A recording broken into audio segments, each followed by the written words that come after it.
Toujours pour les énergies de mai, donc là on est sur la partie 2 et du coup on démarre directement avec le lion. C'est parti le lion. On a à te dire le lion en mai, ton message c'est qu'il y a un coup de grâce qui va être fait de ton côté et ça c'est plutôt cool. Tu vas pouvoir mettre carte sur table et c'est pas parce que c'est un jeu de mots et parce que j'ai mis des cartes sur la table. Bref, il y a un coup de grâce qui va se faire parce que tu vas justement remettre les points sur les i, c'est mieux cette expression. Tu vois, tu pensais à quelque chose vis-à-vis d'une personne amicale et je pense qu'il y a eu beaucoup de malentendus, beaucoup de quiproquos. Tu essaies d'améliorer les choses et pour le bien de ta santé. Donc voilà pour toi le lion, les énergies de mai. Vierge, alors pour toi le message c'est de te prioriser en tant que femme et de reconnaître enfin ton féminin sacré parce que je pense que tu te délaissais un petit peu. Surtout que si ça me parle de love, il y a moyen que ça se recentre bien. Il y a un retour d'une personne en tout cas bien alambiquée pour toi et je pense que vous avez repris une routine et un train-train quotidien que vous aviez déjà vécu et ça va être le total love.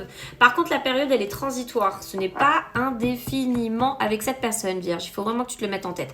On me parle de 4 à 8 mois. C'est juste en mai, t'as le retour. Comme par hasard, vous reprenez une idylle, voilà, genre en mode où. Si vous êtes déjà en couple, bien évidemment, ça veut dire que vous reprenez une routine aussi en couple que vous aviez peut-être perdue entre temps. Balance, loulou, qu'est-ce qu'on a à dire toi pour les énergies de mai? Quel est le message de mai? Eh bien, toutes tes démarches ont été très utiles. Donc là, tu es en train de voir enfin que tu célèbres tout ce que tu avais fait. Donc c'est plutôt cool. Il y a un ancien toi qui est resté en avril et on démarre avec un nouveau balance en mai. C'est vraiment quelque chose que tu avais oublié d'avoir de l'affection pour toi. Et ton avenir est carrément assuré vers vraiment quelque chose de bénéfique quoi. Bon alors par contre il y a peut-être des soucis encore d'argent, balance, ça de ce côté là ok, mais franchement c'est waouh, il faut vraiment plus que tu te tracasses parce que là c'est qu'une question de stress et de tracas. Scorpion, toi, on est dans la rêverie totale. Hein. On essaie justement en tout cas de sortir d'un piège. On essaie en tout cas de rentabiliser ce qu'on a traversé ces derniers mois. Et on se laisse place à de la manifestation, de la rêverie.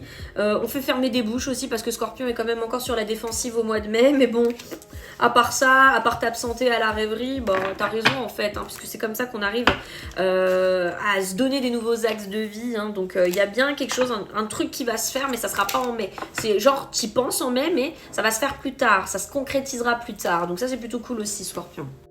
On se retrouve dans la partie 3. En attendant bah, du coup qu'est-ce qui se passe, tu t'abonnes et puis bah moi si je te prends en plus en charge dans les lives je suis trop contente, bisous.